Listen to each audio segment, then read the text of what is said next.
చందమామ కథ లక్ష్మీ సరస్వతి. జానకి వసంత అక్క చెల్లెళ్ళు. ఒకసారి బొమ్మల పండగ వచ్చింది. అక్క చెల్లెళ్ళిద్దరూ బొమ్మలను వరుసగా పెట్టసాగారు. ఇలా పెడుతూ ఉండగా మధ్యలో ఏ బొమ్మ ఉండాలా అన్న సమస్య వచ్చింది. జానకి సరస్వతి బొమ్మ పెట్టాలంది, వసంత లక్ష్మి బొమ్మ పెట్టాలంది. దాని మీద ఇద్దరికి తగువు వచ్చింది. లక్ష్మి కంటే సరస్వతి మంచిది అన్నది జానకి. కాదు, సరస్వతి కంటే లక్ష్మే మంచిది అన్నది వసంత. కాసేపు అక్కా చెల్లెలు తగువులాడుకున్నారు.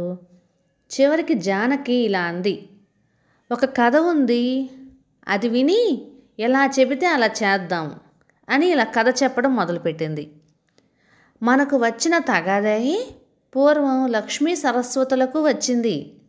మానవులకు నేను ఎక్కువగా తోడ్పడగలనంటే నేను ఎక్కువగా తోడ్పడగలను అని వారిద్దరూ పోట్లాడుకున్నారు. చివరికి లక్ష్మి చూడు నా గొప్పతనం అని బయలుదేరింది. సరస్వతి కూడా ఆమె వెంటే బయలుదేరింది. ఆ ఇద్దరూ అలా పోయి ఒక మహారణ్యం చేరుకున్నారు. అడవిలో ఒక వేటగాడు ఉన్నాడు. మృగాలను వేటాడి వాటి చర్మాలను పక్కన ఉన్న పట్టణంలో అమ్ముకోవడం అతని వృత్తి. చదవటం రాయటం అతనికి రావు. నూనె రాయని అతని జుట్టు రేగి చూడ్డానికి ఎంతో అసహ్యంగా ఉంటుంది. అతన్ని చూడగానే లక్ష్మికి జాలి కలిగి అతనితో ఉంటూ వచ్చింది. లక్ష్మి దయ వలన అతనిలోనూ పరిసరాల్లోనూ ఎంతో మార్పు వచ్చింది. అతని పూరి గుడిసె చక్కని అద్దాల మేడ అయింది. వెనకటి వికృతాకారం పోయి అతడు నవ మన్మధుడిలాగా తయారయ్యాడు. ఆ అరణ్యానికి పక్కన ఒక పెద్ద పట్టణం ఉంది. దానికి ఒక రాజు ఉన్నాడు. ఆ రాజు ఒక రోజున వేటకు వచ్చి నవ మన్మధుడిలాగా ఉన్న వేటగాడిని చూశాడు. అతని రూపురేఖలు చూసి రాజు ఆశ్చర్యపోయి అతన్ని తన వెంట పట్టణానికి తీసుకెళ్ళాడు. ఆ రాజుకి ఒక్కతే కూతురు. ఆమె పేరు మోహనవల్లి. ఆమె తన తండ్రి వెంటబెట్టుకువచ్చిన కొత్త మనిషిని ప్రేమించింది. రాజు అతనికి లక్ష్మీ మనోహరుడు అని పేరు పెట్టి గౌరవంగా చూస్తున్నాడు. తన కూతుర్ని మనోహరునికి ఇచ్చి పెళ్లి చేస్తే ఎంతో బాగుండును అనుకున్నాడు ఆయన. ఒక రోజున లక్ష్మి మనోహరుడికి ప్రత్యక్షమై, నేను ఉన్నంతకాలం నీకు ఎలాంటి కొరత ఉండదు, కానీ నేను వెళ్ళిపోతే అన్నీ నాతోనే పోతాయి అని చెప్పింది. అలాగా తల్లి, సరే కానీ నిన్ను ఒక్కటే కోరుతున్నాను, నువ్వు పోయేటప్పుడు మాత్రం ముందుగా చెప్పిపో, ఆ మాత్రం దయచాలు అన్నాడు. సరేనన్నది లక్ష్మి. మరునాడు రాజు కొలువు తీర్చి ఉండగా మనోహరుడు ఎకాయకిని వెళ్ళి రాజు కిరీటాన్ని ఎడమకాలితో ఒక్క తన్ను తన్నాడు. కిరీటం పోయి దూరంగా పడింది.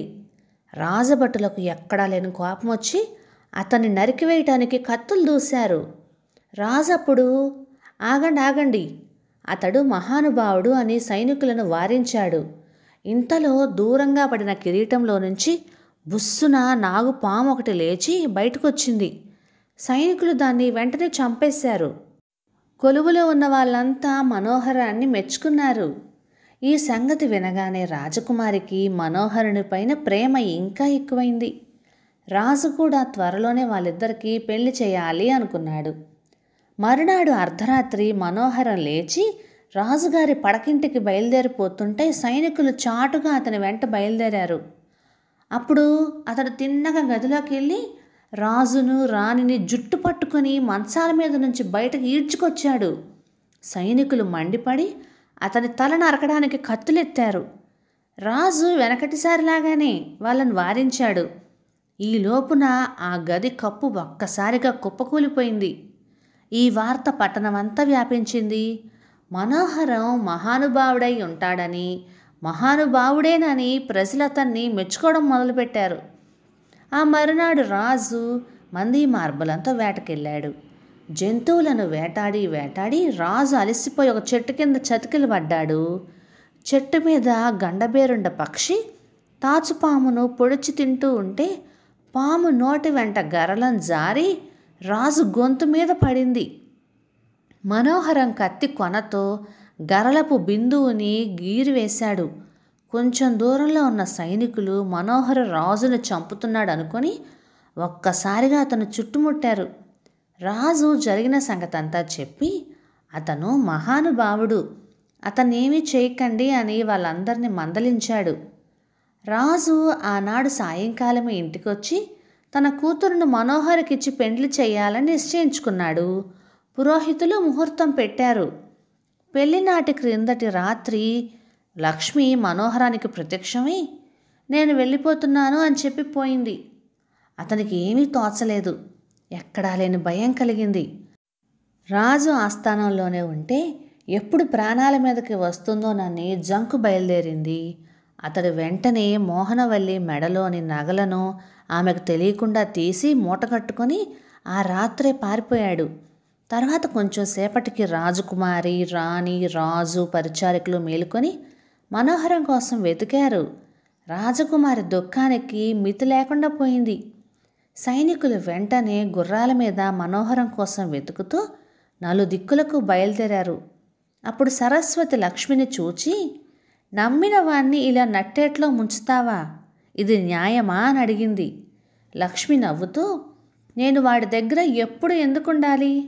వాడి తిప్పలు వాణ్ణి పడని, లేదా నీ చేతనైంది ఏమైనా ఉంటే నువ్వు సహాయం చేయి చూద్దాం అన్నది. సరస్వతి నేరుగా వెళ్ళి వెనకటి పూరగుడిసెలో ఉన్న మనోహరాన్ని ఆవేశించింది. ఇంతలో రాజు సైనికులతో గుడిసె దగ్గరికి వచ్చాడు. అప్పుడు మనోహరం ఆశ్చర్యంతో, ఎందుకు ఇంత దుంపలు దంపలు చేసుకుని వచ్చారు? నేను రేపు పొద్దుటికి రాకపోయానా అన్నాడు. రేపు వచ్చేవాడివి ఈ నగలు ఎందుకు తెచ్చావు అని అడిగాడు రాజు. పెండ్లి రేపు జరుగుతుందనగా ఈ రాత్రి పెండ్లి కూతురు నగలు ఎత్తుకుపోవాలి. ఇది మా కులాచారం అన్నాడు మనోహరం. రాజు సంతోషించి అతన్ని వెంటబెట్టుకుని వెళ్ళి సుముహూర్తాన తన కూతురునిచ్చి పెండ్లి చేశాడు. జానకి కథంతా చెప్పి, ఎప్పుడైనా లక్ష్మి ఒకచోట ఉండేది కాదు. దాన్ని నమ్మటానికి వీలు లేదు. మానవుడికి సహాయం చేసి ఆదుకునేది సరస్వతే కానీ లక్ష్మి కాదు. ఏమంటావు అని చెల్లెల్ని అడిగింది. వసంత అక్క చెప్పిన దానికి ఒప్పుకున్నది. కథ సమాప్తం. ఇక ఈ కథ మీకు నచ్చినట్లయితే లైక్ చేయండి, షేర్ చేయండి, సబ్స్క్రైబ్ చేయండి. Thank you.